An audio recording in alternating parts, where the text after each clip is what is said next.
So hi there and welcome to another little bonus episode, which is about asking the question, how can we ensure that the use of generative AI for qualitative research aligns with our values as social researchers?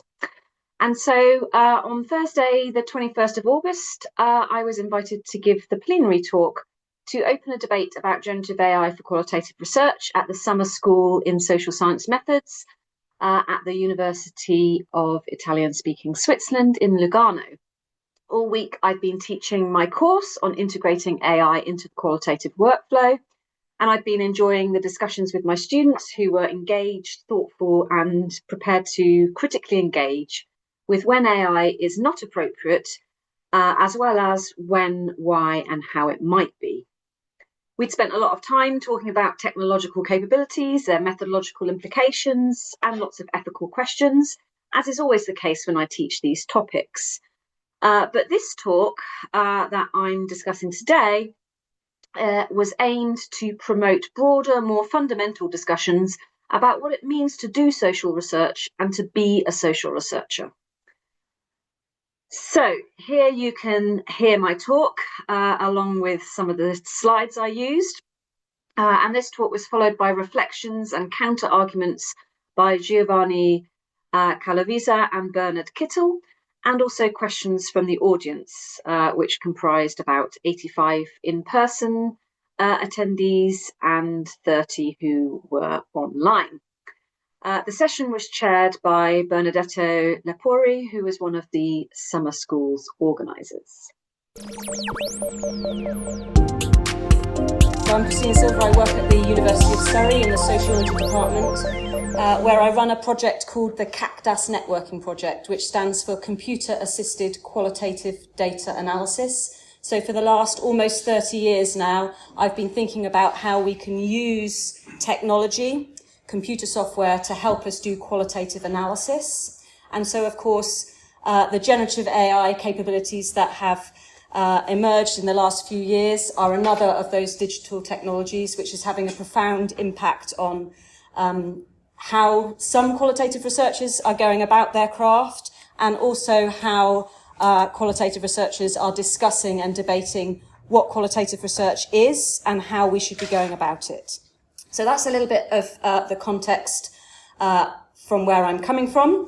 And you can see up on the screen that the title of my piece this afternoon is "How can we ensure that the use of generative AI for qualitative research aligns with our values as social researchers?" So I'm not going to be talking about the technicality of how large language models work, or even very much about methodology, but I'm going to be thinking about what does it mean to be a social researcher and how do these new technologies affect that. So to address this question, we first of all need to consider what our values as social researchers are in the context of qualitative work. And I am speaking today in the context of qualitative research specifically.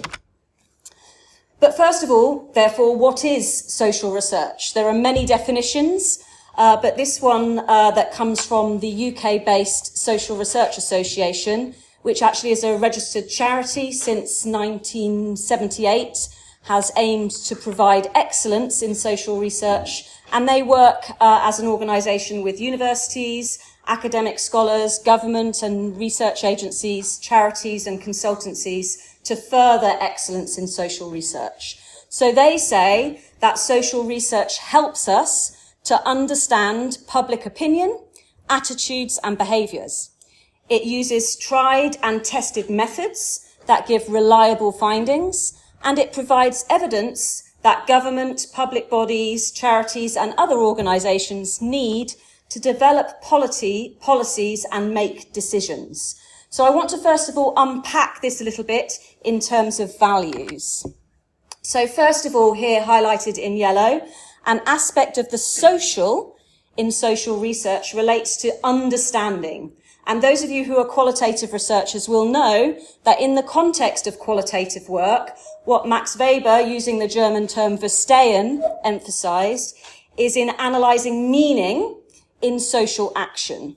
So here in that definition, that is constructed as relating to public opinion, attitudes and behaviour. So we can really consider understanding as a value of social research in the context of qualitative work.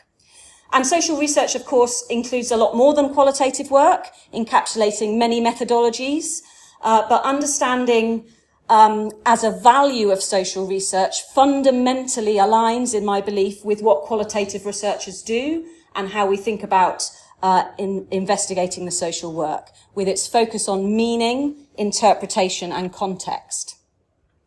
So in the latter part of the definition, the emphasis is on enabling different kinds of organisations to develop policies and make decisions. And this clearly indicates the purpose and the outcome of our social research, in the sense that what we are doing has impact on humans. So in other words, we can think of the impact of social research as a source of its value. And therefore, as social researchers, we are concerned with the impact that our research has.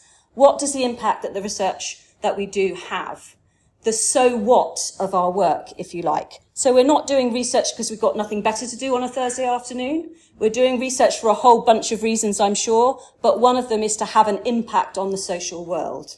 So how do we do this? And this brings up the third part of this definition. And for me, this is very much what has been a core focus of what you've all been talking about this week and last week in the summer school, and very much is reflected by this highlighted part here, is that we endeavour, whether we are academics or government researchers or applied researchers or whatever, we endeavour to do research with, about and for humans. And we endeavour to do that in robust ways, which is where our methods come in.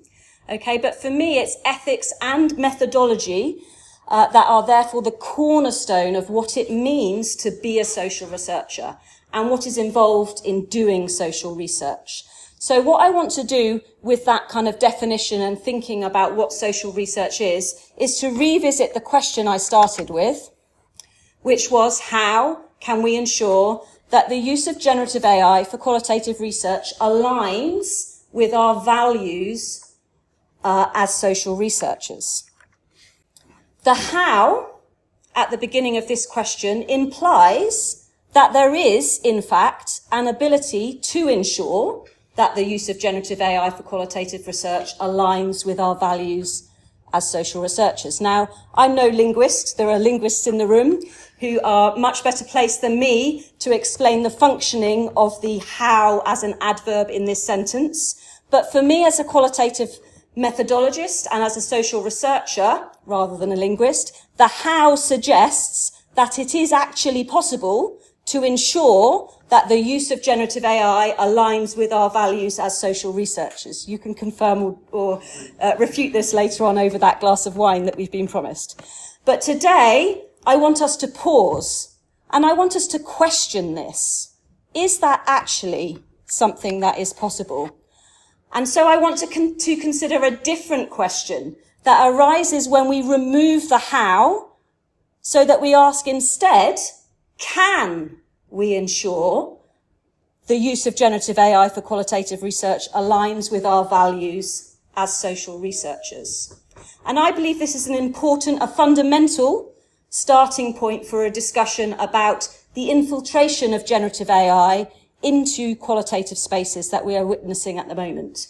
Because the basis of making informed choices should, in fact, I believe, start with questioning the whole premise of why it is that we are even considering that generative AI is useful for qualitative research.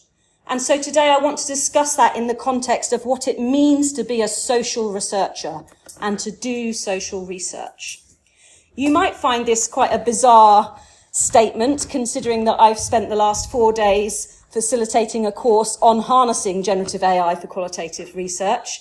So you may be wondering why I'm suggesting that we should question the premise of why in this way. And there are many reasons for it. First of all, what we've witnessed in the last couple of years is the first time in the history of the field of computer-assisted qualitative data analysis that the whole community at large is faced with new tools having been foisted on us, actually, without us asking for them, that we are now trying to work out how to use. And that's something that we haven't seen before in the field of qualitative research. We've had qualitative software tools for many years, since the mid-1980s, but when groups of researchers and computer scientists first began developing those software to manage qualitative materials and to facilitate the messy process that is qualitative analysis, which happened back in the 1980s, they were doing so to try to solve an identified problem. In other words, the tools were developed to facilitate or solve a specific need.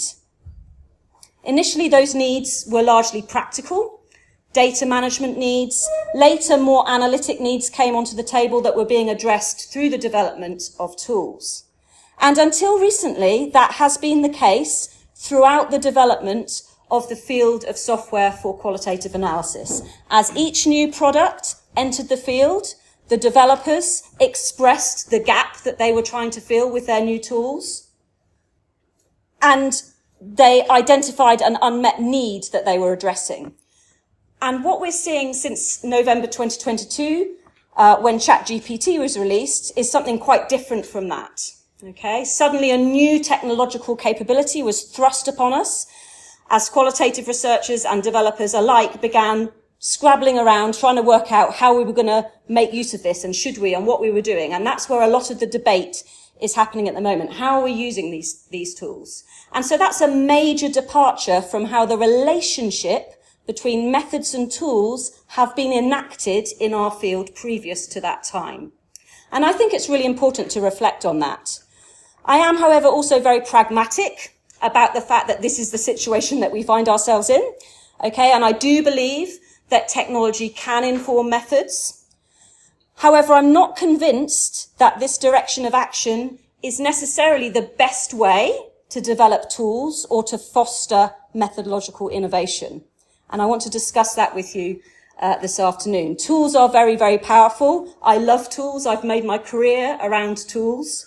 But we mustn't use tools in a methodological vacuum. And it worries me that methods are being forgotten in the race to harness generative AI tools, maybe for the fear of missing out.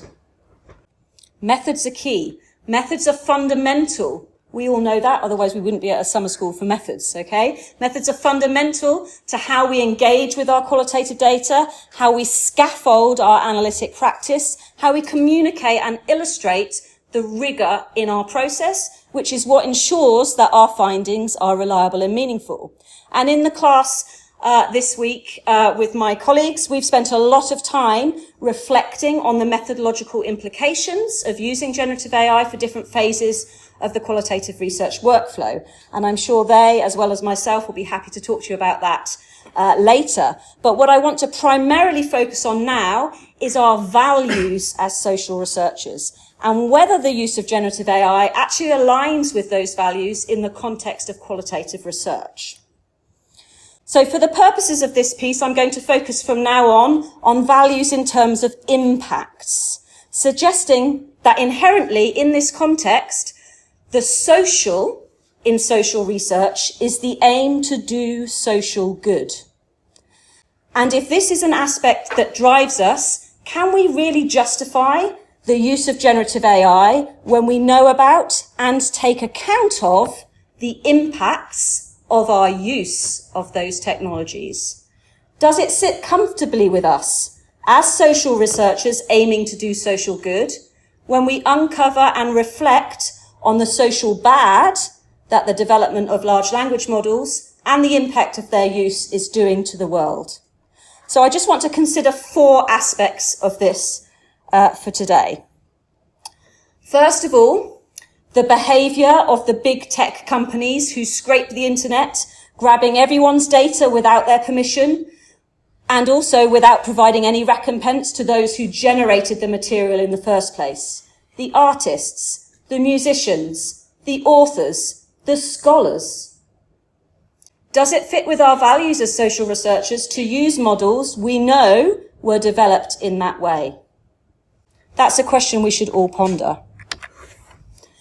Relatedly is the exploitation of and effect on the humans who are involved in fine-tuning AI models.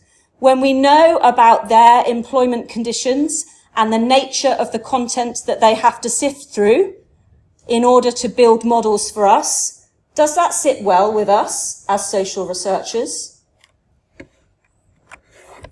Then there is the impact that running and using AI models has on the environment.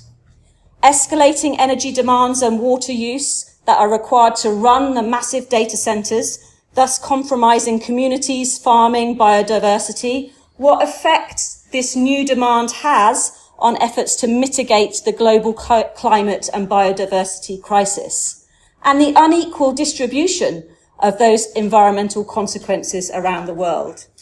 Does it fit with our values as social researchers to use models we know have such an effect on the environment and communities, and likely not the communities who are actually using those models? And then finally, the implication on humans who become deeply involved with building relationships with AI models. How do we feel as social researchers when we hear the stories of AI models telling humans to harm themselves? Do we really want to use models when we know this is what happens in some cases when humans engage with them?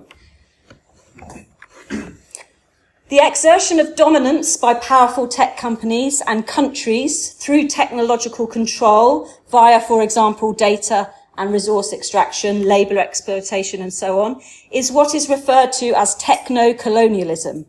Does it sit comfortably with us as social researchers? These 3 books are well worth a read for critical perspectives from different standpoints into the broader socio-political implications of the use of generative AI, which as social researchers, I don't believe that we can ignore. These are some of the questions that we should maybe ponder as social researchers and as social human beings. As qualitative researchers interested in meaning, attempting to understand human relations via our analysis for the social good, should we pause and consider these sorts of issues, along with the focus on methodological affordances and consequences? I believe we should.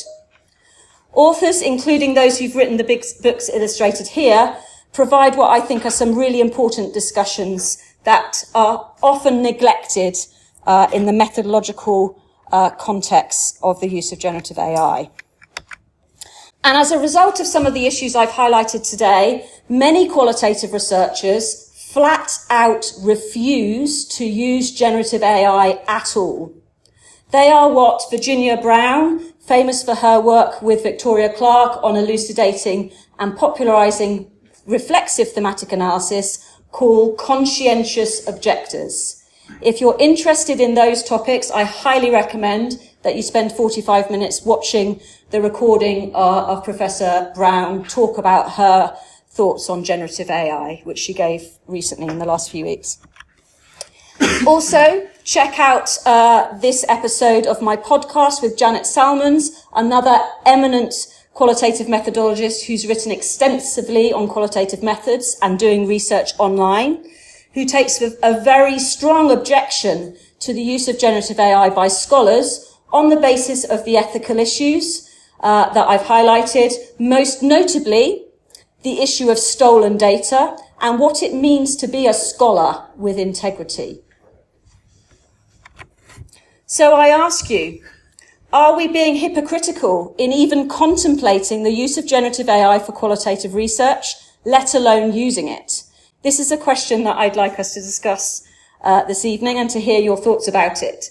But before opening up that discussion and any other points you want to bring up, you might be wondering how I handle these issues. Having said that I teach generative AI in qualitative research, but having raised these issues, how do I handle it?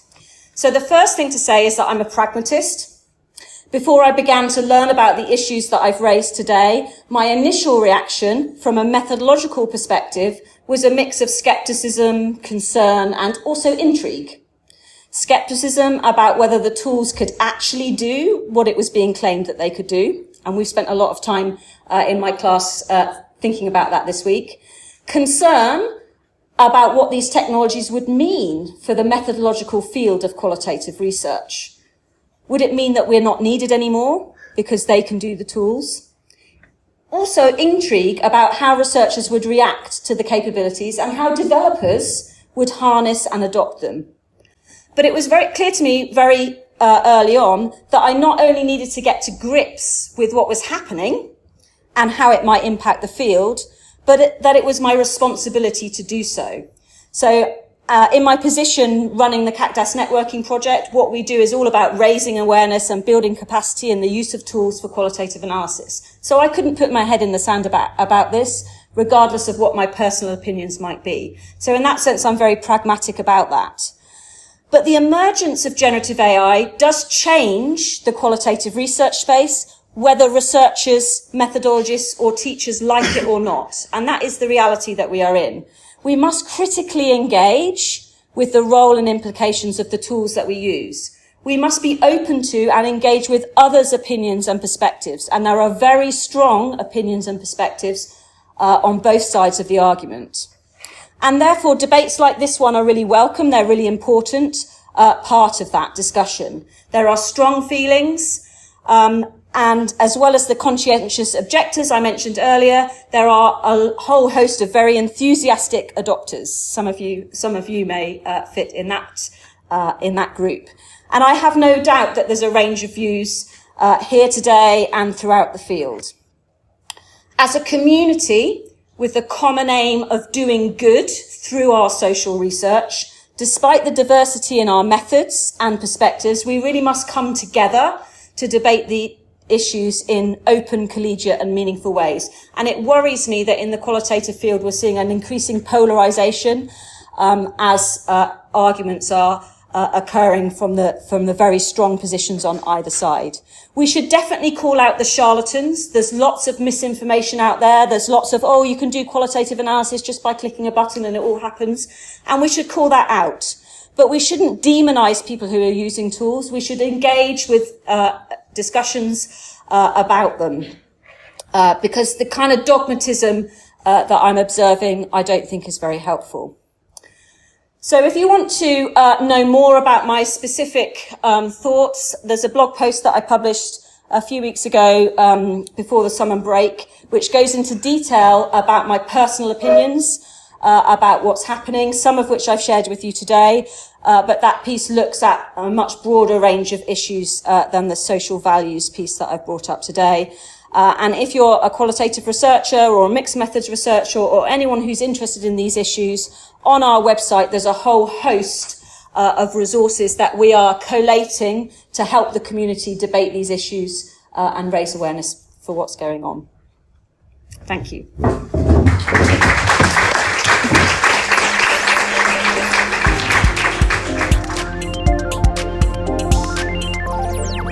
So after my talk, 2 discussants were asked to respond and then debate was opened to questions from the floor. From the discussants, most comments oriented around the technicalities of how large language models work, the pressures on young social scientists to use AI to gain competitive advantage, the futility of banning AI in higher education settings, the choices social scientists have to use AI for their work, and the grey area around what's considered fair use, and also suggestions that if renewable energy is used to run data centres, then it's not an environmental issue using AI. There were also what I thought were some really great questions from the audience, which directly spoke to the issues that I raised in my talk, including one that questioned the framing of generative AI as a neutral tool that we have collective control over, and another that asked what it will mean in the future to be a social scientist interested in studying human relations if it becomes impossible to distinguish between human-generated and AI-generated content. So all in all, it was an interesting evening and great to hear and discuss a range of perspectives. Super interested to hear in the comments what you all think of the issues that I raised. Thanks for listening.